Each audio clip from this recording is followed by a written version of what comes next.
Good evening, ladies and gentlemen. On the principle that one should start neither early nor late, let's come together. This is an extraordinarily interesting evening ahead of us. It couldn't be more topical. It couldn't be more contested. It couldn't be more something which the St. Paul's Institute, of which I'm one of the interim directing team, is really glad to sponsor. St. Paul's Institute is the arm's length agency of St. Paul's Cathedral, attempting to raise with the city in particular issues of financial probity. And that may be a subject which you've heard a little bit about in the last even couple of days. And that context of a subject which is increasingly in need of testing and examination has its spin-off in the contest about welfare and who is responsible for it. There is a real possibility that we could develop into a society in which the people who benefit most regard other people as the people who are on benefit. And that would be really to fail to understand the way in which we're all bound together, both in what we do for those who are vulnerable, but also in the context which we create by the various ways in which we manipulate money, organise investment, and so forth. Welfare is not of interest only to people who receive it. It's not of interest only to people who donate it. It has to do with the whole context within which we operate. And that's why St. Paul's Institute can't avoid getting into this topic. And we've got a really interesting lineup of speakers this evening with different perspectives to lead us into this piece of reflection. I have two tasks, really, having said that. And the first is a thank you task. This event is a joint venture between the Institute and the Jack and Ada Beattie Foundation.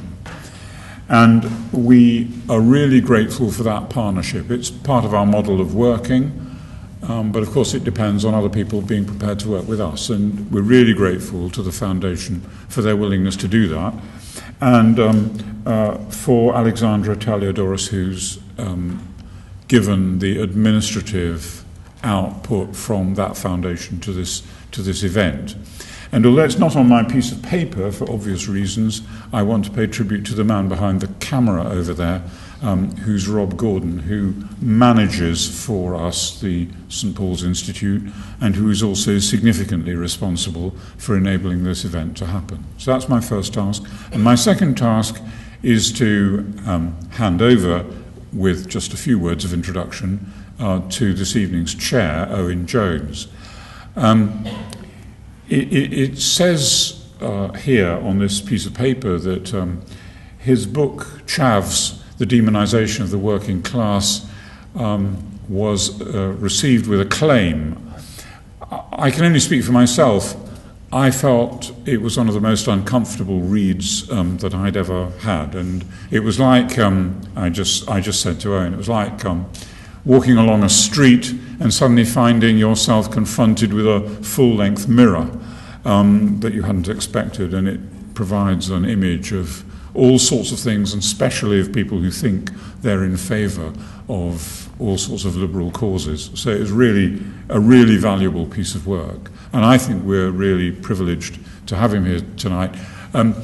It does tell me that he was regarded as one of the 100 most influential members of the left wing. The only thing that worried me about that was that compliment was paid by the Daily Telegraph. Obviously, that's a totally objective assessment, therefore. But Owen has really introduced, I think, some important radical questions into all sorts of places where I associate myself with that, are not always up for them. So it's really good that he's chairing this evening. I know he's going to do it in such a way that it'll be a really vibrant evening. And Owen, it's over to you. Thank you very much. Well, thank you for that, and great to see so many faces here. Not a surprise, I'd imagine. I don't think this evening could be any more topical. I'm not sure if you've coordinated with David Cameron, but obviously welfare has been one of the dominant themes of the last 2 years, really, ever since the coalition came to power, but particularly this week, of course, with David Cameron's long anticipated, I suppose, in certain quarters speech on welfare, in which he criticised the so-called culture of entitlement, talked about going back to first principles, and floated some pretty controversial ideas, for example, about limiting housing benefit and stopping those under 25 claiming it. But we've seen in the past few weeks lots of debates about it, controversies over universal credit, which will be soon rolled out, and questions over its cost and its timetable. We've heard controversies over so-called workfare, the government's welfare to work programmes, including, of course, during the Jubilee. We've seen, various radical ideas on the right being floated. For example, Steve Hilton, formerly one of David Cameron's right-hand men, on his parting shot, calling for £25 billion of additional cuts to welfare. And at the same time, of course, we're in the middle of a very serious economic crisis, the most protracted, not since the Great Depression, but since the Long Depression. And whilst we've got the official figures of over 2.6 million people out of work, if you include people economically inactive, people forced to do part-time work because they can't get full-time work, as, well, the aforementioned infamous left-wing propaganda sheet, the Daily Telegraph, pointed out, there are 23 people chasing every vacancy in this country. According to the TEC, over 6 million people potentially out of work and less than 500,000 vacancies. So it's quite a broad context and lots for us to get our teeth into this evening. And we've got a fantastic panel to discuss this. And of course, after that, we'll bring it over to you to have your thoughts. But I'll start by introducing them. On the far left, I've got John Packer, the Reverend John Packer, who's the Bishop of Ripon and Leeds, and had an absolutely key role in the debate over welfare over the last year. He led the opposition to the January 2012 Welfare Reform Bill in the House of Lords. So he's going to be discussing the Church's role and responsibilities towards the welfare state and the relationship between the Church and the socio-economic political scene. To my left, I've got Stephen Lloyd, who's a senior partner at Bates, Wells and Braithwaite, and he acts for a large number of leading charitable and not-for-profit organisations on a wide range of matters, and that includes financing, constitutional contract, intellectual property and charity law. He's chairman of the Centre for Innovation in Voluntary Action, Charity and Social Enterprise Insurance Management, Trustees Unlimited. He's also... We'll stop that. You get the gist. He does quite a lot of interesting things. But he will, from the position of a private city firm involved in the third sector, lead discussion on the value and contribution of both the philanthropic and private sector. How is value to be measured, and to what extent are the supporters of wellbeing being encouraged by the state? And finally, Hazel Blears, who has served Salford as the Labour MP there since 1997. She's been chair of the Labour Party, Secretary of State for Communities and Local Government, and since then she's established and led Labour's Social Action Forum, which is helping to shape Labour's response to the so-called big society. So, Hazel, I think you're going to be talking about if and how the welfare state should exist, and thus the state's involvement and obligation to the safeguard of common well-being.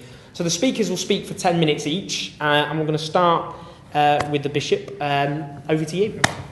Thank you very much, and thank you for that introduction. So, the Church's role and responsibility towards the welfare state, and the relationship between the Church and the socio-economic political scene, all in 10 minutes. Thank you for that invitation. There is a Christian principle which threads itself through the New Testament with a care and concern for those who are most deprived. And therefore, I take it, the church has a responsibility in that area. Most bishops this coming weekend will be involved in ordinations. One of the oddest things about ordination services, which often takes ordinands by surprise, is that they have to take an oath of allegiance to the Queen. And that demonstrates the ministry which the church has to the culture and society in which we're set. Welfare is crucial to a humane society, and that will include care for the disabled, those who can't find jobs, children. There needs to be a system to provide that care. The welfare state is one of the primary ways in which we do it. And the Christian church has a task to ensure, insofar as it can, that that care is provided. They're not the only people who will do that. There are all sorts of people who, from a humanistic concern for all individuals, will look to welfare as crucial to a humane society. For Christians, that will involve the affirmation that all human beings are made in the image of God and that Jesus took human flesh. The church, I believe, needs to express that concern in three particular ways. First of all, through individual philanthropy. Second, through its involvement in providing care. And third, through political action. Stephen's going to talk about philanthropy. All I want to say at this point is that philanthropy is a very grand word. If you talk about generosity and giving, then that applies to all of us. Second, the church as a contributor in itself and in its own action to the common good, modelling the good news of Jesus Christ. If the churches did not exist in this country, there would be an immense hole in the care provision which there is. So, I come from Leeds. I can speak of the work of St George's Crypt, for example, providing help for the homeless, including restoration, including training. If you come to Leeds, make sure that you eat at one of the cafes run by Nurture, because they're brilliant, and they are served by people who have been, until in some cases very recently, homeless. Or, again from Leeds, Manuel Bravo, organisation based within the church, providing in that case legal help for asylum seekers who have been gradually deprived of legal aid by successive governments. And then there's broader concerns where the church has been involved in developing something which has then become part of our culture. If you go back historically, you can do all sorts of things on that, like education. But more recently, the credit union movement, for example, dealing with debt, which no one would now want to associate very specifically with Christianity, but much of which started in small church-based groups, or the hospice movement, which has transformed our understanding of dying and came from a Christian concern. Though many others share that concern, and I stress that again. Today we might be looking, tragically in many ways, at the provision of food banks and the way in which the churches are so involved there. And then on to political involvement. And because the welfare state is a part of the whole provision which our society makes, because the church is and must be integrally involved with our society, therefore it needs to be involved in political action. A couple of years ago, the book by Pickett and Wilkinson, The Spirit Level, Why More Equal Societies Almost Always Do Better, was a book which was on the lips of many politicians. It seems to have disappeared, rather, as we have come to experience fear, worry, concern about the economic state of the nation and of individuals within it. But it seems to me that that book and that thesis develop much that, again, is there within the Christian tradition, in the Magnificat, bringing down the mighty from their thrones and exalting the humble and meek, and so on. And within that political action, some of it will be within Parliament. Concern for the disabled. Mental health charities drawing attention at the moment to the way in which political rhetoric is encouraging a regarding of those with mental health issues as scroungers. Particular concern, we were talking just now about autism and about the way in which some of those less obvious mental health conditions can very quickly be seen as laziness or as rackets. Those on low wages and the need for the living wage campaign, for a wage which is higher and which is more adequate than the national minimum wage, which we are seeing reduced in real terms at the moment. Those with high rents, especially in London, and interesting and to me horrifying that there was so little emphasis in the whole welfare reform debate on the issue of high rents.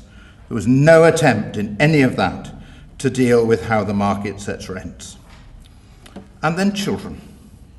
And a lack of concern, I would argue, within our present political establishment for the welfare of children. I've been helped greatly in my concerns by the Children's Society. I'm told there's some Children's Society stuff out there if you want to take it on your way out, who have concentrated our thoughts on the needs of children within our society. It's not true that I led the opposition to the welfare reform bill in the Lords. A whole gang of us were involved in that, but I was one of those who was involved. One of the others was Lord Best, and I take these simply as illustrations. He tackled the bedroom tax, the definition of a spare bedroom, which you might think was a bedroom in which no one was sleeping. Not at all. If you had children of different sexes under 10 sleeping in different bedrooms, that means that one of those bedrooms is spare. If you've got a disabled child who needs night help and is therefore separated from her sibling, then her bedroom is spare.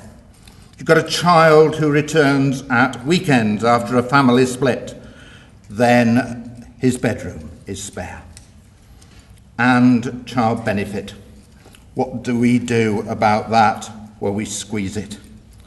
The freezing to 2014 of child benefit, the restriction on it for the more wealthy, but the latest budget helps the higher taxpayers, and abolishing child benefit when you're capping benefits. Ways of finding money by damaging the lives of children. One final point. One of the things which I faced as criticism in my involvement was not so much it's wrong, but is it worth it? The answer to that's yes. Although the Lord's amendments were overturned by the government in the Commons, the pressure produced concessions. In the particular case of child benefit, the 9-month gap before the cap's imposed after redundancy, and the 80 million emergency fund for local authorities. So, a New Testament imperative for Christians to be involved, personally as individuals, communally as churches, politically as part of our society.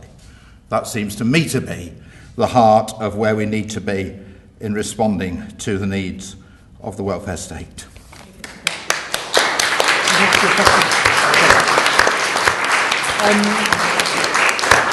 Bishop Packer, that was a fascinating overview. Just a quick question. Do you think it's a damning indictment of our democracy that the concerns that you and your colleagues raised weren't being raised by elected politicians, that it was left to people, clergy people like yourself in the House of Lords to raise them? Well, I think many members of the Labour Party might feel that they were raising them as well.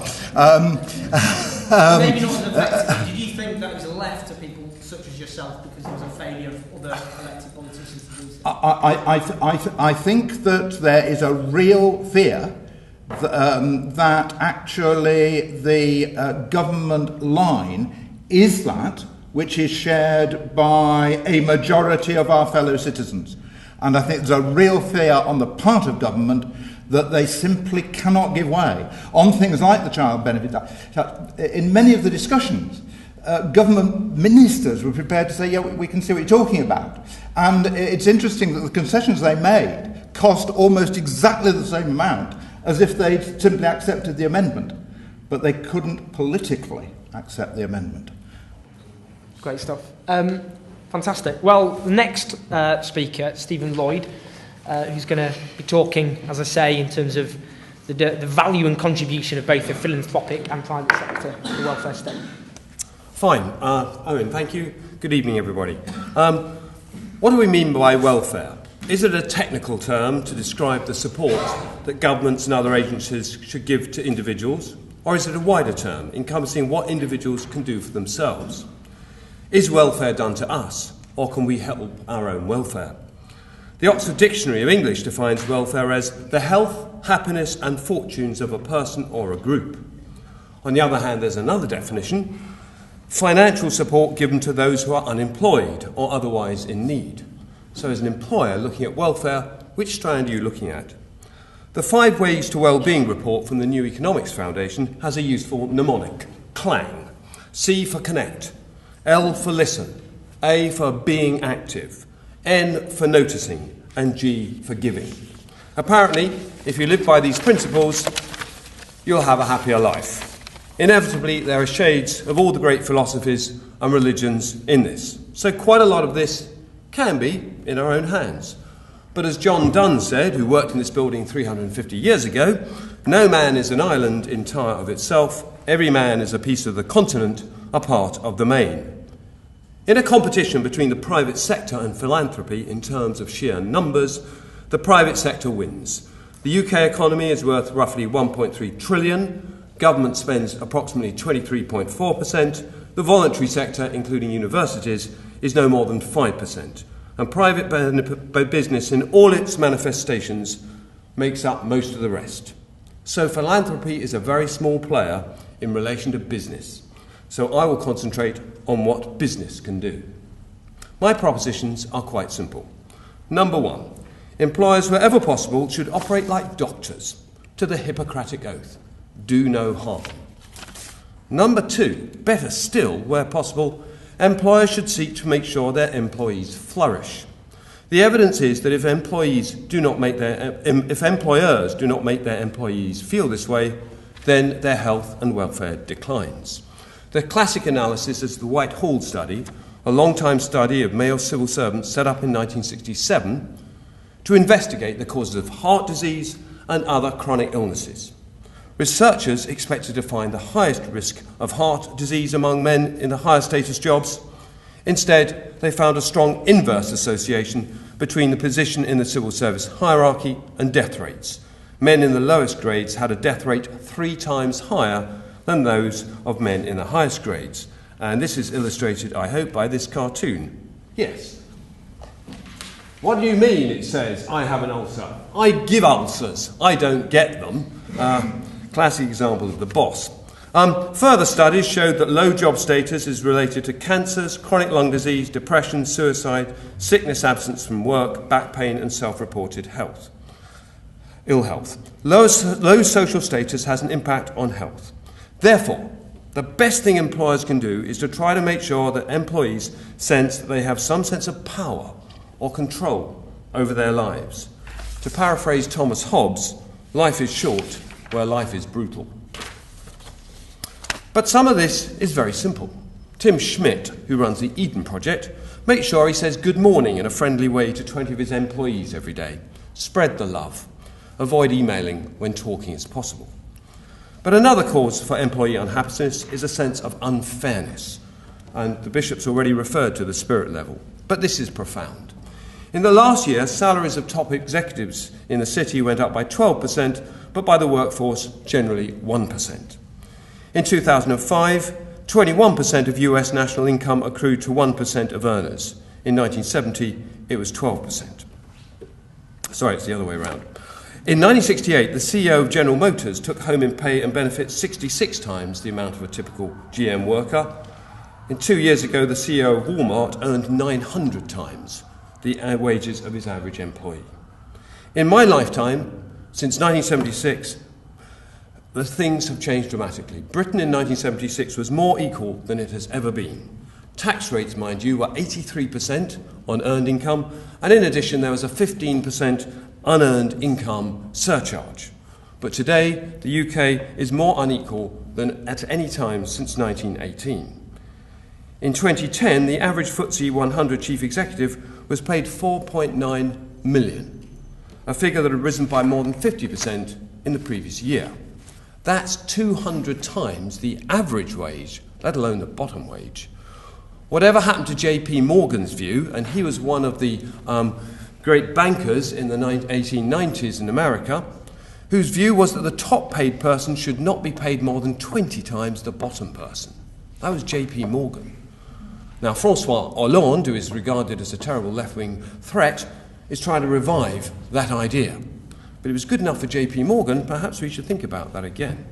Recent articles in The Guardian on Breadline Britain show the degree to which many people who are working, the Bishop's point again, are still very poor. The minimum wage has in many cases created a drive to the bottom in bringing down wage standards. So rule number 2 for employers, and in particular corporates, wanting to drive welfare is pay your staff properly. Pensions. One of the most shocking sagas of the last 30 years has been the destruction and demise of defined benefit pension schemes. Clearly, demographic changes have made the provision of such pension schemes expensive. But the argument that many well-funded companies cannot afford reasonable pension schemes, yet at the same time they have grossly inflated the salaries paid to their top workers, is inconsistent, to say the very least. Employers should be working with government to try and set up a sensible, cheap-to-operate scheme whereby a combination of appropriate employer contributions matched by employee contributions goes into a mass system. That will be a huge contribution to long-term welfare. This would be Nest, the new government scheme for lower-paid workers, for all. Staff who worry about their future, let alone who then have a miserable retirement, are not going to make for a happy workforce or a happy country. Finally, pay your taxes. The last 30 years has seen the triumph of new right thinking based on Victorian ideals that the state should be rolled back, that free markets produce rational and beneficial results, and that therefore taxation should be low and in many cases avoided. This is a deeply damaging approach. The fallacy of relying on free markets in finance and in pensions has been exposed over the last 15 years. Well-provided public services are essential to any flourishing business. It's no good having the most effective computer systems if there's no electricity. It's no good producing fancy goods if the road system or the railways don't work. It's no good having state-of-the-art premises if you cannot hire decent staff that have been properly educated and are healthy, having had the benefit of a decent health system. All of these things have to be paid for by taxes. They may not need to be delivered by government. There's a perfectly proper argument to say they should not. But they need to be paid for through taxation, which is the most efficient way of raising the necessary funds. But many companies avoid paying tax. Companies only pay tax on profits, so it's possible to structure your company so on paper you're making almost nothing. According to the National Audit Office, one-third of Britain's top businesses paid no tax at all in 2007. And that was at the end of a 7-year boom. Companies do this by using offshore tax havens, regrettably, the majority of which fly the Union Jack. There are 90,000 inhabitants of the Channel Islands, but 800,000 registered firms there. The UK's biggest tax avoider is Google, and I'm not particularly singling out Google, but it's just an illustration. The UK represents 28% of Google's earnings and is Google's second biggest market after the US. However, it paid £600,000 corporation tax on 1.25 billion of UK source income at a tax rate of 3.2%. It pays its tax through a convoluted chain of foreign dependencies known in the trade as the double Irish, where profits are siphoned off between Ireland and Holland to get a low rate. The reality, of course, is the more tax that companies like Google avoid, the more the tax burden falls on the rest of the public, or in this case, the less money there is available to help support individual welfare. Conclusions. Employers can do a huge amount to create welfare. It begins at home, but not with flashy corporate social responsibility programs, but the essentials. Having humane management systems, trusting people, encouraging people, paying them fairly, reducing inequalities and unfairness, providing appropriate pensions, paying taxes to support the Commonwealth. What philanthropy can do in comparison shades it into insignificance. Philanthropy in this context can only offer plasters to help staunch the wounds caused by the unfairness of the way in which many businesses are now run in the interests of the few to the detriment of the many. So what can be done about that? We have to recognise that many of the major problems are caused by the sheer growth of power in international companies. Of the world's 100 largest economic entities, now the majority are companies. Not countries, companies. General Motors is the biggest, with an economy bigger than Denmark. And number 25, 26 and 27 and 28 come in Walmart, Exxon, Mobil, Ford Motor and Daimler Chrysler. They're all bigger than Poland, the population of 35 million. IBM's bigger than Singapore. BP's bigger than the Philippines. Siemens bigger than Malaysia. Sony is bigger than Pakistan, that has a population of north of 75 million. A vast two-thirds of international trade is now conducted through companies, transnational corporations, most of it siphoned off through offshore tax havens. We have to recognise that the corporation is a man-made construct. It's an artificial legal being. The Economist has started writing articles about how we can ensure that robots behave morally. We've yet to work out how to make companies behave morally. Recent developments, sorry, I'll skip that bit. Company law needs a radical overhaul. Shareholder value should not be the driving force. Company directors should be under an obligation to balance the interests of the environment, their employees, society, and finance. Unfortunately, the capitalist system makes finance the sole and only star by which a company should be steered, unless the company's owners decide themselves to operate in a different way. That's, of course, possible, but unfortunately rather rare. There are great and notable exceptions. 3 weeks ago, I was at Woodbrook, which is in Birmingham. It was given away by George Cadbury to the Quakers as a study centre. I ran around Bourneville one morning, designed by Cadbury to help his workers, humane housing. I saw the enormous sports centre he established for the benefit of his staff. His Quaker principles underpinned his belief in welfare for his staff. But he was a rare soul. As a lawyer, if you ask me how can the private sector deliver welfare, my answer is that individual organisations can do a huge amount. But to change behaviour, like the smoking ban, will probably need something more drastic, namely a different set of duties for company law directors and other business owners. Thank you.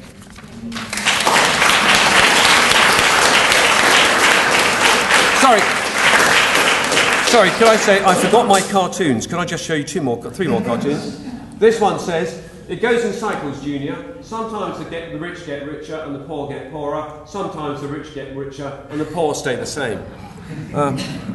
This one speaks for itself.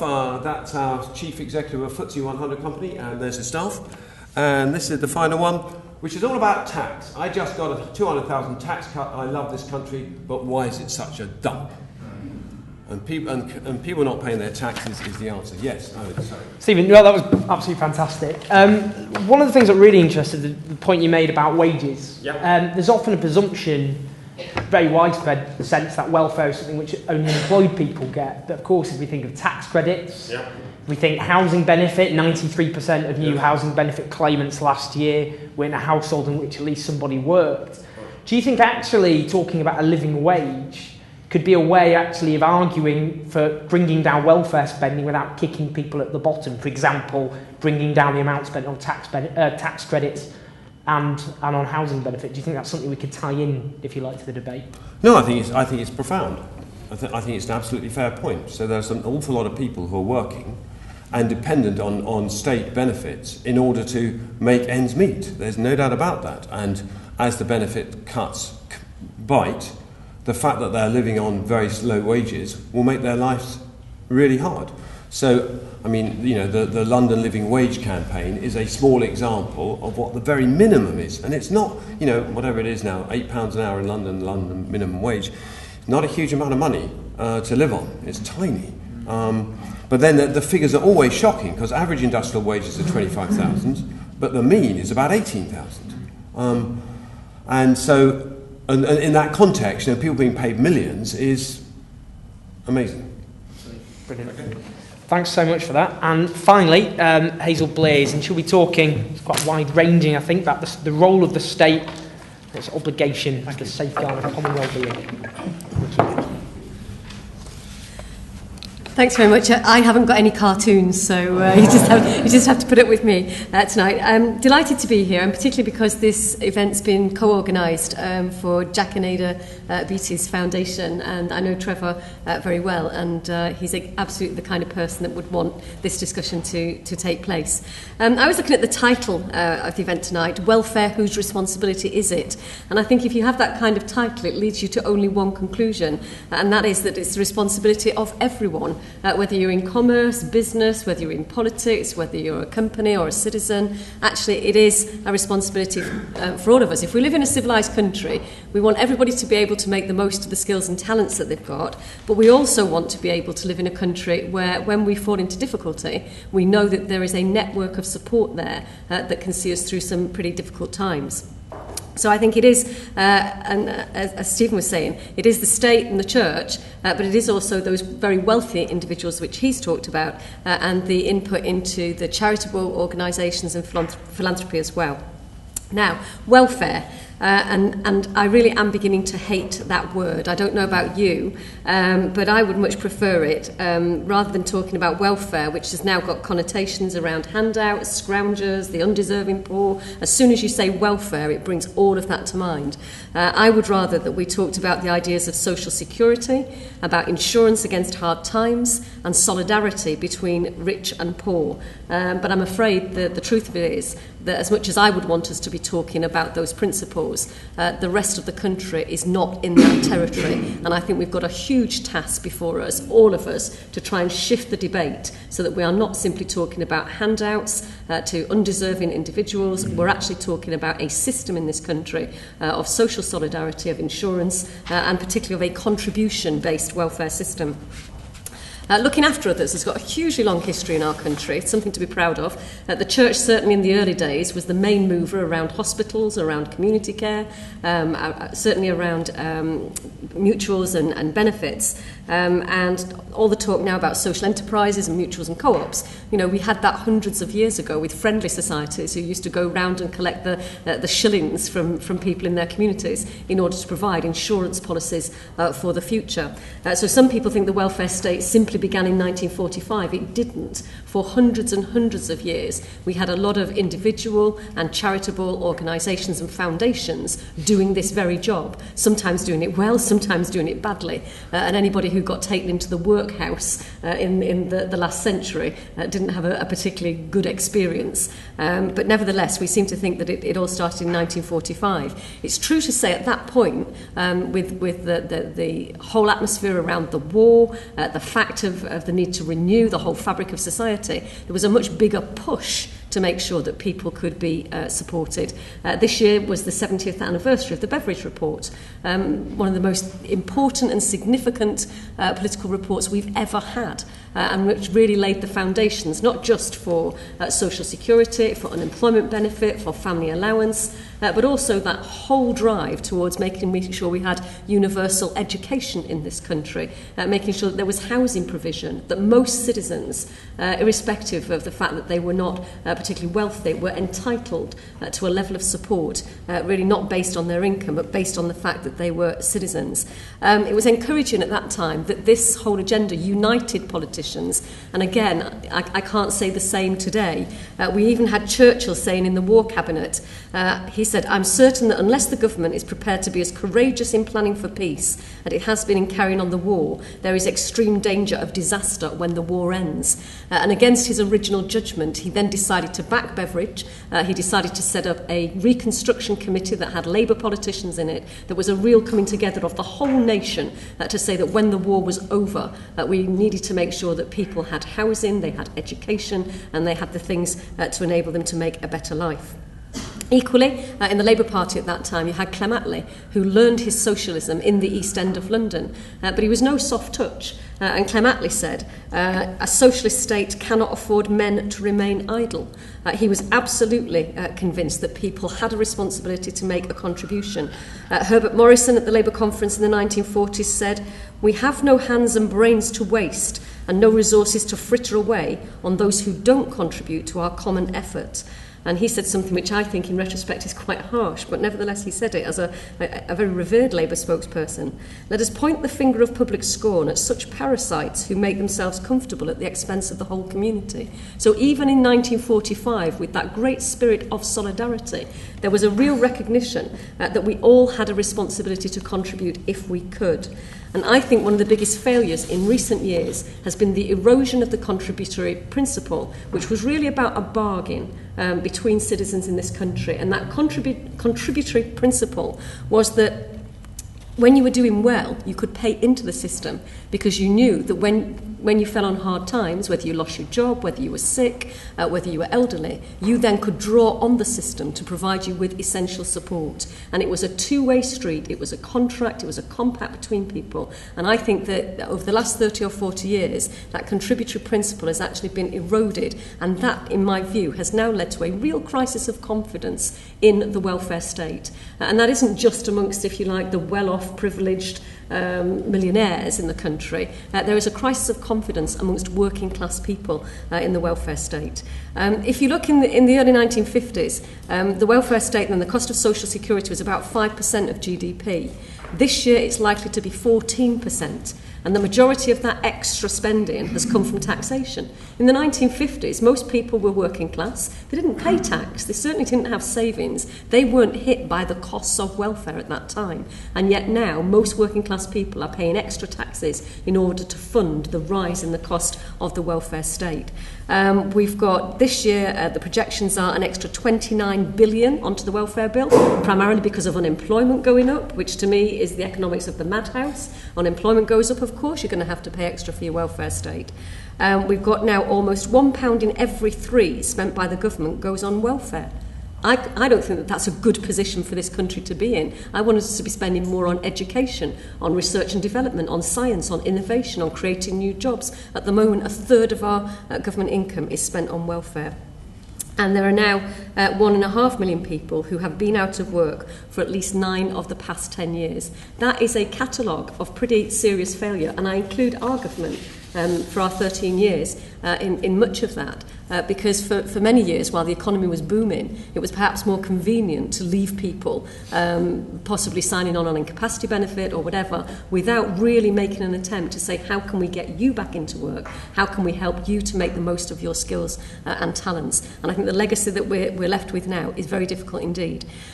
Peter Kellner from YouGov has done some recent polling just a couple of months ago. And I just think we need to face up to this.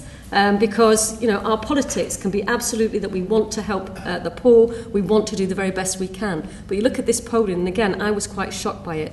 74%, that's 3/4 of the people in this country of every class background, believe that the government pays out too much in benefits, welfare levels overall should be reduced, only 17% disagree. And even on the lowest socio-economic group, that's people on less than £10,000 a year, probably a lot of people on benefits, over half of those people thought that there needs to be a reduction. Labour voters split about 60-40, saying that the government pays out too much. Amongst Liberal Democrats, It's 75% of Liberal Democrats think that the welfare bill is too high, and perhaps not unexpectedly, it's 95% of Tory voters think that the welfare bill is too high as well.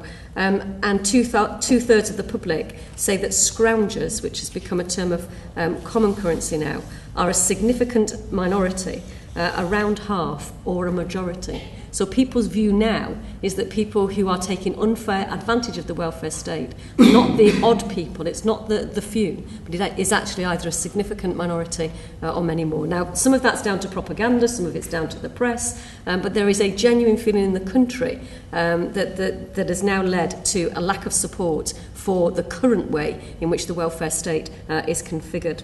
It's reassuring to say that benefits for older people remain very popular indeed. 4 times as many would support a rise in taxation and a rise in benefits for older people as opposed to cutting back.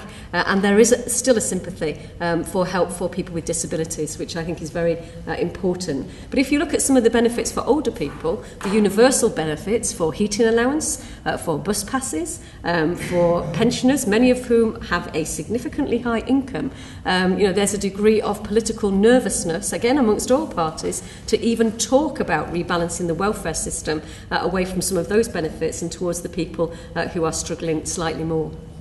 So, what can we do in the face of this unprecedented hostility to the welfare state to try and ensure that Britain remains the kind of country where there is shared solidarity, compassion and responsibility?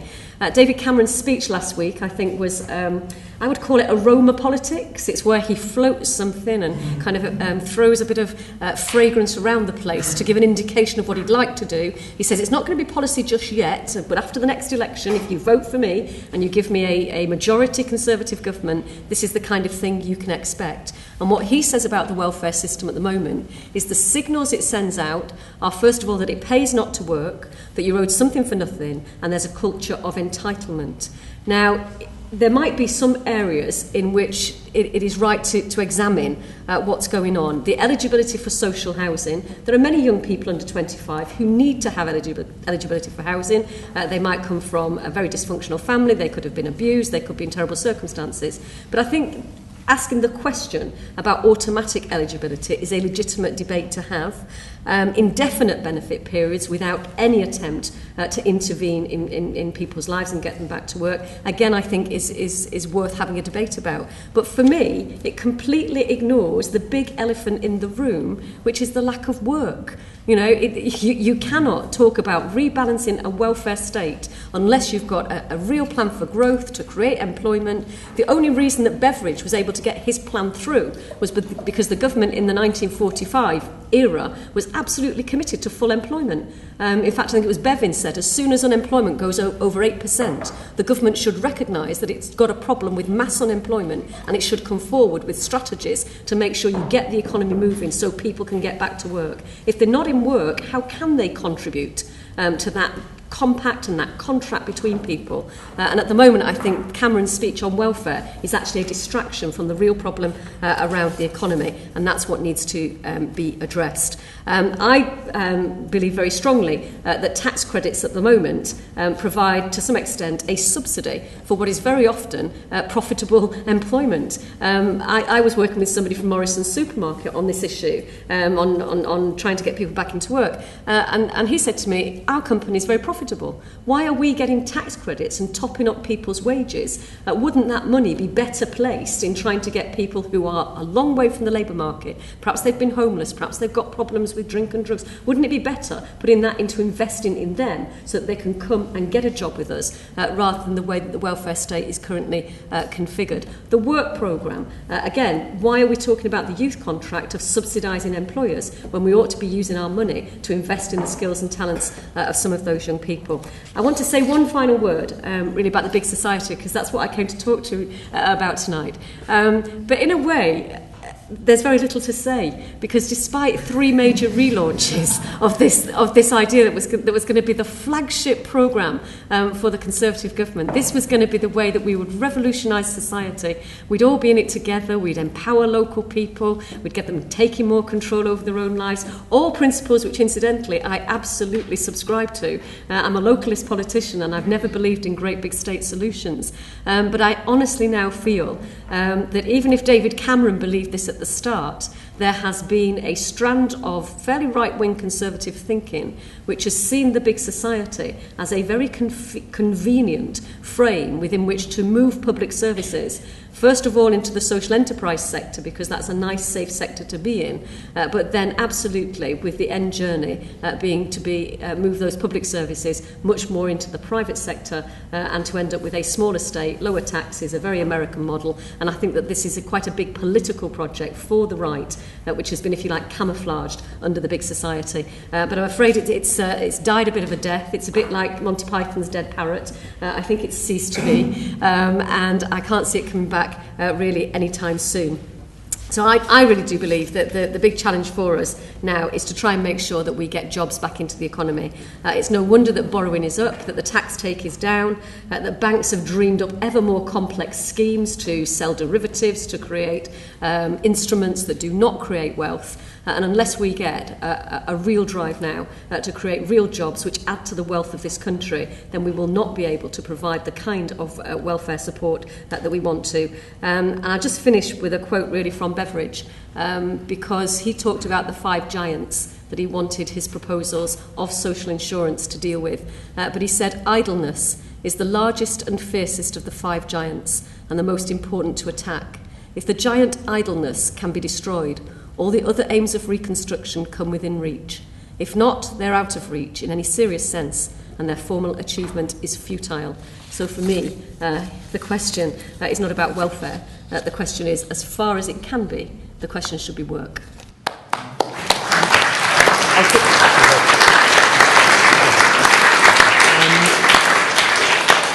Hazel, thanks for that, and a really interesting broad overview, particularly historical overview, which I thought was really interesting. I thought it was very interesting you talking away about the kind of poison debate around welfare, and I think there's been these disturbing attempts to exploit tensions between the working poor and the unemployed, the non-disabled against the disabled. Last year, disability charities talked about soaring levels of abuse towards disabled people. But do you think it would be right to talk partly about the failures of the New Labour period and where we've ended up? So whether it be in terms of people's awareness of what the welfare state is actually spent on, because, I mean, people often talk about the huge welfare bill, but 43% of that is spent on the elderly, which most people want to actually increase. But also, secondly, failures, whether it be the failure to build social housing. There are 5 million people now languishing in social housing waiting lists, partly because of the failure to build council housing in this country. And as a result, that's led to £20 billion being wasted on housing benefits lining the pockets of wealthy landlords. So do you think, in terms of the New Labour period, there's something to be said about the current mess we're in? Well, I think I acknowledged that in what I had to say, and particularly the idea that in an economic boom you can almost close your eyes to some of these problems that are going on, and I think that was part of what happened. I certainly think we should have built more houses. I don't necessarily accept they had to be council houses, because many of the people in my constituency will say that they are genuinely happier in the homes that they have now that are under a variety of different tenures. So I don't accept that ideological kind of push that the council has to own everybody's house, but certainly more affordable housing. I also think there's a big argument now around regulation of rents, because if you look particularly in London, then the rents that people are expected to pay are absolutely ludicrous. I do not know how a family can exist on a living wage. They can't exist on that. Pardon? Direct payment to the housing benefits to the council landlord, if properly advised. That will work.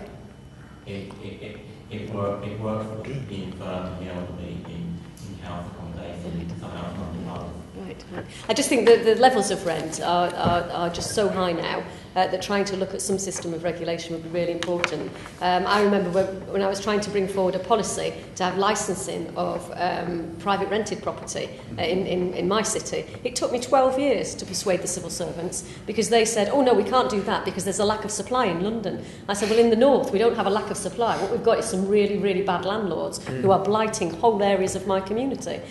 So I almost feel that there are 2 parts of the country. There's a big London issue, and then there are other parts of the country which sometimes have got very different problems. So I don't shy away from that. I also think, as I said, that we should have made more of an effort to bring people within the system, instead of simply saying you're on benefit and that's the way it's going to be for the next 5, 6 or 7 years. I have seen people in my community, particularly with mental health problems, who have lost confidence, who have sunk into deep depression because they've not been able to go to work. They've lost out on all of that social life, of that interaction with other people, which we take for granted, and they become ever more isolated. And I think that is a devastating position for people to find themselves in. The trouble now is they're going to get a punitive approach. They're going to have their benefits reviewed, probably removed, and far from getting them integrated into a social setting, they're actually going to find themselves probably more depressed with a greater degree of mental health problems than they had before. Great. Well, I think those have been some really fantastic and wide-ranging overviews of the situation, but I think the most important and interesting bit will be the discussion. Now, what I'm going to do is take twos, a man and a woman. Otherwise, I tend to find that men tend to dominate the discussion. And if people can try and be brief, that doesn't mean a very, very long statement followed by a question mark. You know who you are. I've got a man at the front and then can I have a woman as well. See, this is why you've got to do it. There's one. Okay, after first. Well, Bishop, firstly, I mean, that first point I thought was interesting because it was raised by the Occupy movement at the time, benefit fraud worth 1.2 billion, tax avoidance by the wealthy up to 25 billion.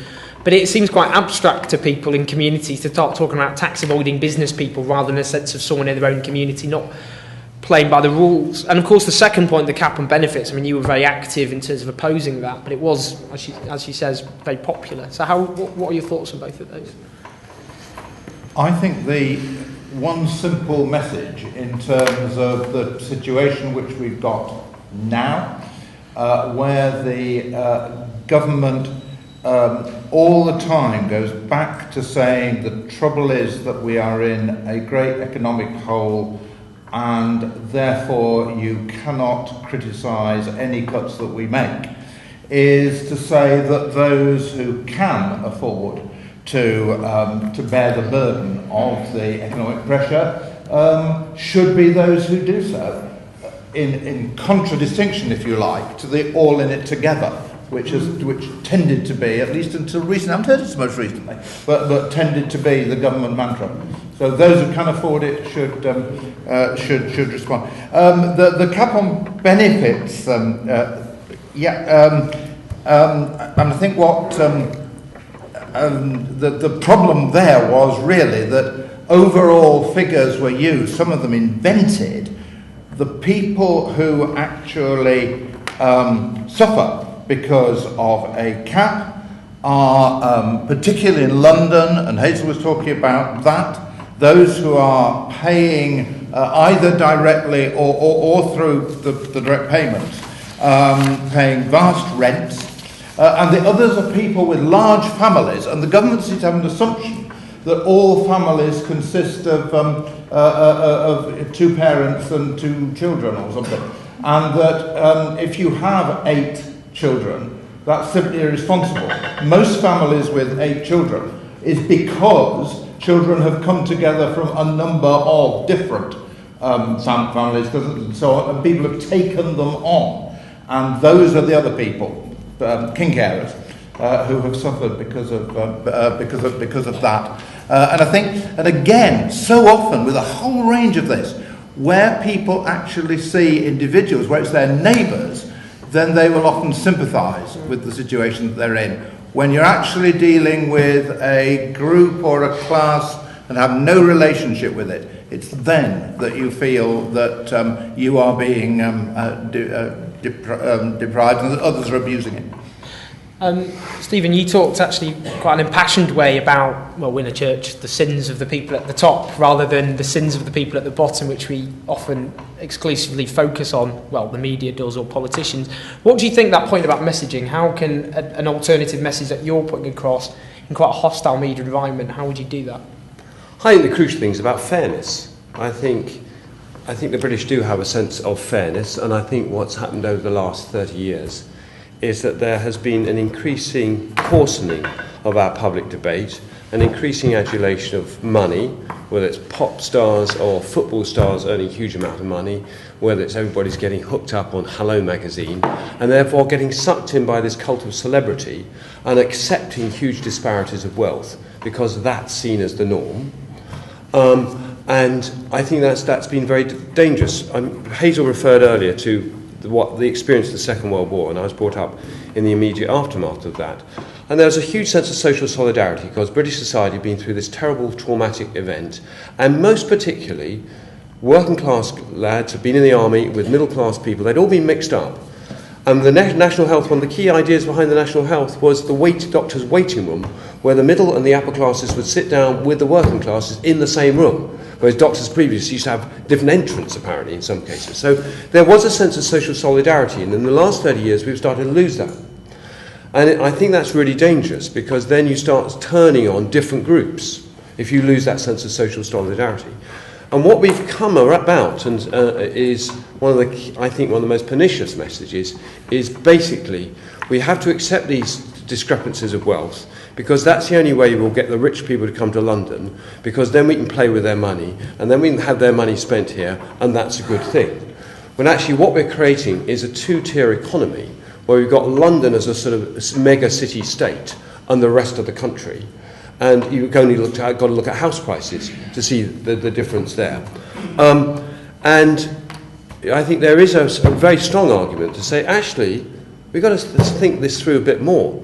There are 71 billionaires in the UK, and the total tax take from them was £174 million. If those people had earned interest at 2% on a nationwide saving account, they'd have paid £1 billion in tax. So there are a lot of rich people living here paying very little tax. They're also distorting prices. London is now, or West London is known as Moscow-on-Thames because of the sheer number of Russians who buy houses. Now that has a ripple effect. It puts up housing prices. Why are landlords charging such high rents? Partly because house prices are so high, and one of the strange things about Britain is house prices have not collapsed. In America and Ireland, they've gone down 40% since 2008. They have hardly gone down in London at all, although they have up north, where unemployment is much higher. So I think the really profound issue is actually this unfairness about the disparities of wealth. And I think a lot of that, I hate to say, is driven by this cuckoo in the nest, which is the London economy. Now, London's always... Sorry, I'm waxing a bit there, I'll show you one more thing. London's always grown faster as an economy than the rest of the country, historically, going back 300 years. It's always had a younger population, sucked in young people, they've been innovative, so people have always walked faster in London than elsewhere, since the 18th century. But I think if you really want to address this, I think we really have to look at the London problem, because I think that, at a mega level, drives a lot of these issues. Hazel, you spoke about this crisis of confidence in the welfare state. Do you think, I mean, in terms of that messaging point, would you go back to rebranding welfare? Because that's one of the things you suggested. And also that point about solidarity, how do we restore that? Not least, we've got all these divisions being exploited at the moment, I suppose, working poor against the unemployed and so forth. Yeah, I think the whole phrase now, welfare, I think it's just got so many connotations about a handout, not a hand up. That it's not based on an agreement between citizens to care for each other, that it's almost the antithesis now of a sense of solidarity. So I think until we start talking in different kind of terminology, we're going to struggle really with welfare. If I was a communist, I would probably have a very simple message, and I'd probably have from each according to his ability to each according to his needs. But I'm not a communist, so but that was a very, very simple message and still has a lot to tell us. I think that you're going to have to take some action in order to restore people's confidence in the welfare state, because it is easy. The press just give you the person who's got the 7-bedroomed house in West Hampstead or whatever, and they're on housing benefit and they've applied for a better house because they don't like the local shops or whatever, and that, I don't think you're going to be able to do anything about that. But the truth of it is you have got 1.5 million people in this country who have not worked for the last 10 years. Now, not every single person there is going to be disabled to the extent that they can't do any work. There is then a hardcore of a culture that you do not go to work. And that is the biggest thing that winds up other working people, that starts to erode confidence in the welfare state, because they're getting up at 6 o'clock in the morning, they're working shifts, they're coming home, they're doing overtime. And I know it, I have the pyjama mums, and I knock on doors in Salford, and I did just a few weeks ago, and there was some mums chatting with me. I think it was about 11 o'clock in the morning. And I said to them, you know, how old's your kids? And they said, oh, my kids are about 12, 13. I said, have you thought about going back to work? You know, perhaps part-time. We've just opened a new supermarket in the area which was recruiting. And they just laughed at me, quite literally laughed at me. Oh, Hazel, work? Come on, get a grip.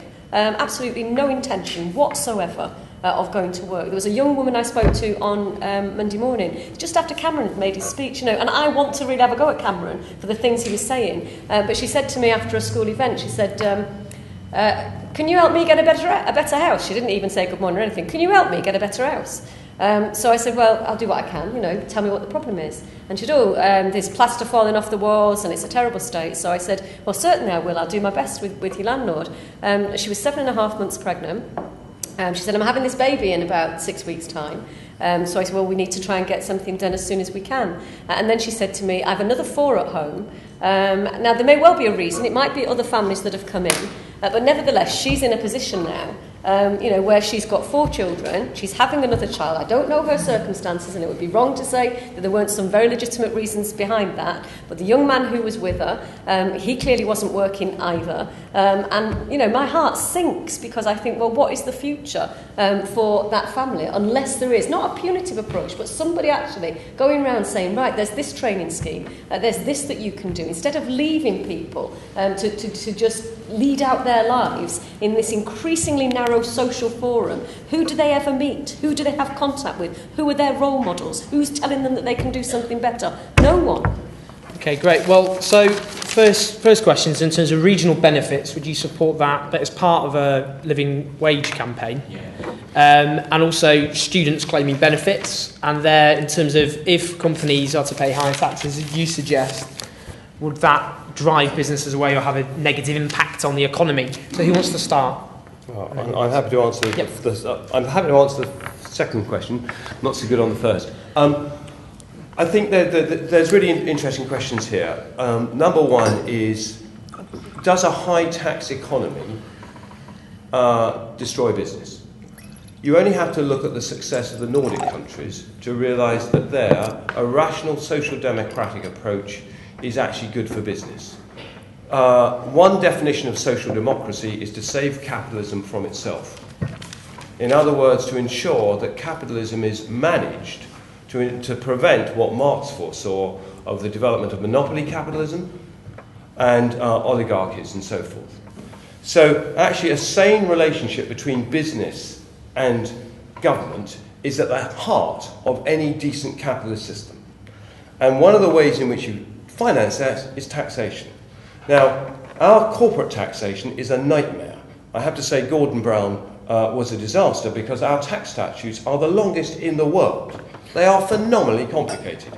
Tax should be simple and transparent, lower rates possibly, but no reliefs. You drive a lot of accountants out of work, but that may not be not such a bad thing, and even some lawyers, heaven forbid. So my plea would be, number one, would be for a simpler tax structure. Secondly, tax things that can't move, because in the internet age, it's very easy to flip things off overseas. So land taxes should be higher. There should be a land tax anyway. And secondly, I would implement a tax on limited liability status, which is a colossal privilege for which you get paid £25 and never pay again. And actually you could have a very simple turnover tax paid by all limited liability companies that could not be avoided. The trouble is with that, you'd have to get some at least EU agreement on it. So that's what I do, and I think if you had I think most businesses recognise they need universities, they need schools, they need educated people. What they're concerned about is whether or not actually the education system is delivering the right sort of people. I can't answer the first question, I'm afraid. Hazel, regional benefits. It was actually floated originally. Yeah, that was going to come up in David Cameron's speech. Well, it was suggested it would, but they dropped it. This idea of varying it in up north, for example. What do you think about that? Well, in Salford, that would include, for example. Well, it was in and then it was out, and then it was in and then it was out. So it's part of this kind of conditioning the debate around this whole area. We've also had the talk about regional pay, not just regional benefits, but regional pay, particularly for nurses, for school teachers, for all of our public servants. And I just think it's the thin end of the wedge and the slippery slope, really. Once you start to say that people doing the same job simply because they live in a particular geographic area, are going to get vastly different rates of pay. I think it's self-defeating. People will move. And then you'll have parts of the country that find it incredibly difficult to recruit, particularly if the quality of life isn't what it should be as well. So I think it's a bit self-defeating. I also think it's been very arbitrary. Where do you draw the lines? I mean, we've always had London waiting, and people have recognised that London waiting is, you know, a fairly rational thing to do because it is more expensive in terms of transport and housing costs. But if you get the difference between, I don't know, Somerset and Devon and Cornwall and one part of the West Midlands and another part of the West Midlands, then I just don't think it's a workable policy. Again, it sounds good in principle and that it's got some logic to it. But that just brings me back to the question the lady asked about the £26,000 benefit cap, which I didn't actually answer. One of the reasons that it was difficult to agree that was because of regional variations, particularly on housing benefit. If you had a one-off cap for everybody, then clearly you wouldn't be meeting people's needs. But I think the cap actually was very popular with the public. You know, why should anybody on benefit be getting more than the average person going out to work? Now, you can have the extra children and all those arguments, but at the heart of that is, you know, if you're saying that you're always going to be better off in work, then it is a very attractive position to be in. The practical implications were more difficult. In terms of businesses, I've never been a Treasury Minister, so I've kind of escaped a little bit of all that arcane business about the tax statutes, but I know our system is very, very complicated indeed. And in the last year or so, I've been working with quite a lot of corporate businesses. I've been raising money to bring working class people to come and work in Parliament who cannot afford to do work for free, like most internships are. And I've raised money to pay them more than a living wage, to get help with housing, and they have a fantastic personal development experience, because I'm very concerned that most of our members of Parliament now went to the same Oxford College, often went to private school, come from a very privileged background, and are not connecting with people in our communities. I say that by way of the fact that I've been exposed more to business probably in the last couple of years than in some of the previous jobs that I've done. And I've found many really decent, good businesses who want to do the right thing, want to put something back. And I think if we did have a tax framework that was clearer, simpler, and they saw a connection between the contribution they were making and how they could improve the country, then I think that would be a real step forward. And Bishop, in terms of regional benefits, for example, but also taxes on the wealthy. I agree with Hazel about regional benefits. The living wage campaign does have different figures for London and for the rest of the country. Otherwise, I agree with Hazel that it's just not practical, and that actually it isn't one region over against another. It's different bits within regions, and that it wouldn't work. I wonder if I could just broaden the tax debate a little bit, because I think that since you were quoting the 1976 figures, I think that now anyway, we now actually think that all tax is unfair, that we should not be paying tax, and that all tax is taken from us by an unfair government, and we collude with that. How many times have you, I'm sure it doesn't happen at St Paul's, have you heard people say, fill in your gift aid form because you'd much rather that the money went to support St Paul's than into the Chancellor's pocket? And that's where we subconsciously think that tax actually goes. If you ask the question, do you think the money should go to St Paul's or to hospitals and schools, you might actually get a rather different answer. And I think we have got to see tax as being, I prefer just to fair as the right word, but we can debate that. Tax as part of a just society, and something that we should be pleased and delighted actually to pay. And I don't think anybody much thinks that at the moment. So the first point, how bureaucratic, looking for work that was, wasn't it? Getting back into work and how working with people who are out of work.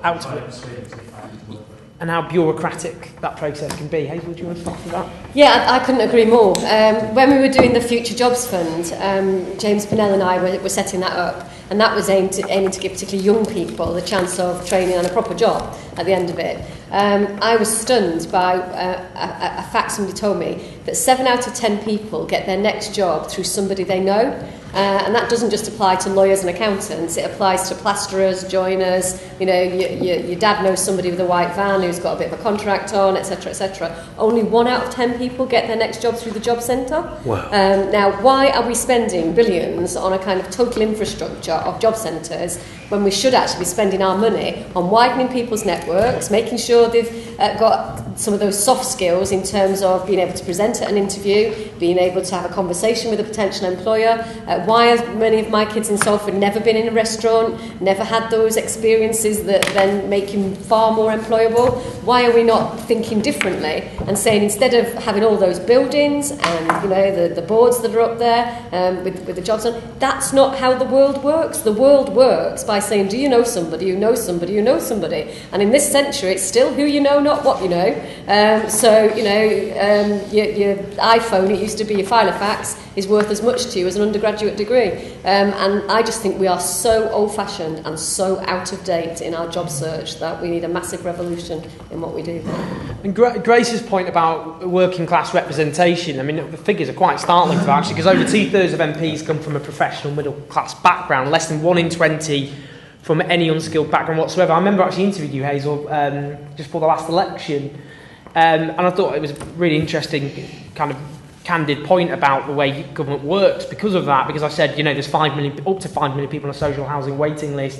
Why hasn't it been addressed? And you said there's just a lack of people in government who are passionate about housing. But if we had people who'd been in that situation, do you think we'd be more likely to actually address that in Parliament? Yeah, I think there'd be a whole range of issues. I mean, my concern was that in 1970, I think, 3% of MPs of all parties came through that route of being a political advisor, special advisor, etc., etc. The last election, it was 25%. 25% of all our MPs have worked for an MP, become an advisor, got a safe seat, parachuted in, fast-tracked through to ministerial office and fast-tracked through to the cabinet. The proportion will be even greater in the cabinet. And unless you've got people from a range of backgrounds, you've got no challenge, you've got nobody saying, hang on a minute, that perhaps is not the right policy. You wouldn't run a company like that. Well, you shouldn't. You still do, but you shouldn't have a board. And, the cabinet is the board of Great Britain PLC. And if you've got everybody from the same background, you've got groupthink. And I just think it's bad for democracy. I couldn't agree more. I mean, the definition of good governance is having that range of people in the room who you can just about tolerate being with. In other words, you've got a huge range of views. And the skill of a chairman is to bring that together. That probably describes the politicians, actually. They probably can't stand each other. And just in terms of working class, does it matter if we have a representative parliament, as Grace suggested, not least when we're talking about welfare, for example? Do you think if we'd have more voices affected by the government's welfare decisions in parliament, that would have helped? And also that point about how bureaucratic it is getting back into work often.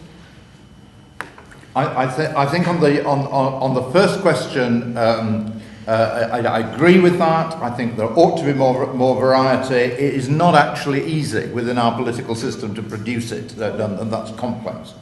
As far as the bureaucracy is concerned, I actually approve of universal credit, and one of the aims of universal credit is actually to reduce bureaucracy. If it would work, then I think universal credit would be a major success. Whether it will work is quite a different matter. And the other thing I just wanted to say was I do just a bit want to challenge Hazel's hardcore of those who will not work. I don't for one moment dispute that there are those who can't bring themselves or can't be brought into a way of thinking which is looking for work. But there are many people who do want to work and who actually can't find work. And I don't think maybe it's different depending which side of the Pennines I was just going to say, there's a young man who's written to me this week, and he's absolutely amazing. He's written 300 letters to try and get an interview. He is desperate to work. I've just set up something called Kids Without Connections in Salford, where I've got 70 local employers, I've got 150 young people, I'm matching them up, they're going to get 2, 3, 4 weeks work experience, we've got a dozen jobs out of it, and in September they will come to Parliament and they will have a reception and a celebration and a trip round Parliament. You know, now, we could do that in every single area, because it's heartbreaking to get Charles, who's written to me, and he says, I've done everything, Hazel, and you know, I cannot even get a foot in the door, and that's the desperation of it. So I don't for a moment say that everybody doesn't want to work, but when you see the people who have no culture of it, it's our fault. We've left them alone too long without saying that there is a way back. It's interesting, isn't it? Because Royal Mail over Christmas advertised for seasonal jobs, and I think they advertised about 15,000 places, and they're absolutely inundated.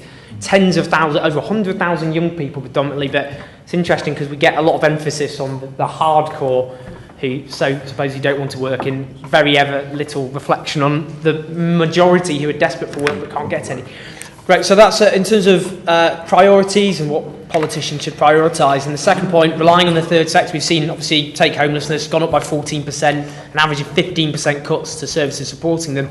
But are we returning to a pre-welfare state era of voluntary and private sector organisations providing it through philanthropy rather than the state? What do you think? There is a risk, and if that happens, that's really dangerous. Classic example, pre-1948, London had a surplus of hospitals, Stoke had no hospital. Why? There was no planning. Depending on individual philanthropy, you got hospitals or you didn't. So I think my view is that probably what we need to think about, why I bang on about taxation is a really quick, easy way to raise money. I'd much rather pay taxes than go to dinners and eat rubber chicken and make donations to charities. Much more efficient, much cheaper, number one. Number two, I think we need to get away with the obsession which has dominated British politics since 1948. It's either the state or it's business. I think we need to have a much more nuanced understanding of that. Take the German economy. The German economy, banks are owned 1/3 by the state, 1/3 by mutuals, 1/3 by the private sector. Take health in Germany, it's exactly the same. And because you've got different players, you can negotiate frontiers and nobody becomes a monopoly. And much though I love the NHS, I was appalled how lightly the NHS got away with the mid-staff mismanagement. I was amazed. Because it's a national treasure, it does not get the same, let's say, exposure, dare I say it now, I'm no fan of him, that Murdoch's got with the press. And actually, killing people in mid-staffs was actually worse than phone hacking. Okay, running out of time, but Bishop, in terms of the priorities of politicians, but also that point about the third sector. Yes, the priorities question is an interesting one because governments do have priorities. It's just a question of how they express them, and you can challenge them in terms of the amount that we spend on the defence budget, for instance. But the danger is somehow that they all get separated, and so everything is looked at individually and by itself. You don't have to go to dinners, but we do have to give. I think. I don't think that tax will do is the only way in which we actually support and encourage. I agree. But I agree with you that tax is crucial, and the point which you actually made earlier on, that it's rather good if the third sector take over.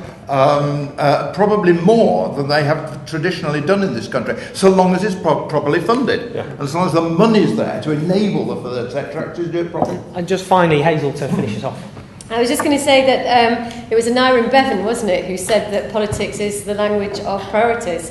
But I think we've got to a state now, not just in this country, but in many, many Western countries, where if something happens, it's the government's fault, or the government has to do something. Something has to be done. It's maybe the worst phrase for politicians to hear. And with 24-hour news, then if something happens and the government does not immediately respond to it, then somehow there's a lack of governance. And I think maybe what I've learned in the 10 years or so that I was a government minister is maybe to under-promise, over-deliver, and perhaps not to do as much, to do fewer things, but to do them better. But I think the pressures on government to do something are enormous.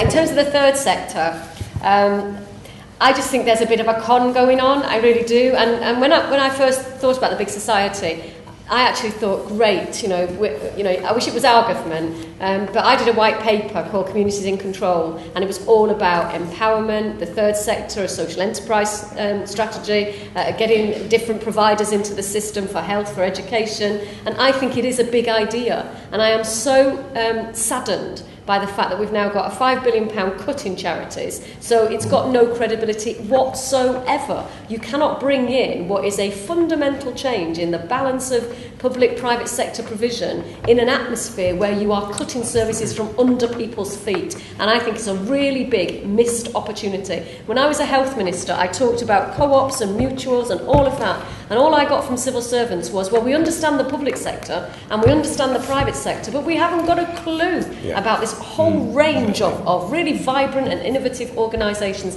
and I still don't think the British establishment really, really understands that, and it's about time they did. Fantastic. We were just slightly overrun, but that was a brilliant discussion, I thought, and I think this is an issue which is certainly not going to go away in the coming years. I want to just thank the Jack and Ada Beattie Foundation. I know you've all got a pamphlet there talking a bit more about what the foundation does, but I just want to give a big round of applause to the panel for a fantastic discussion.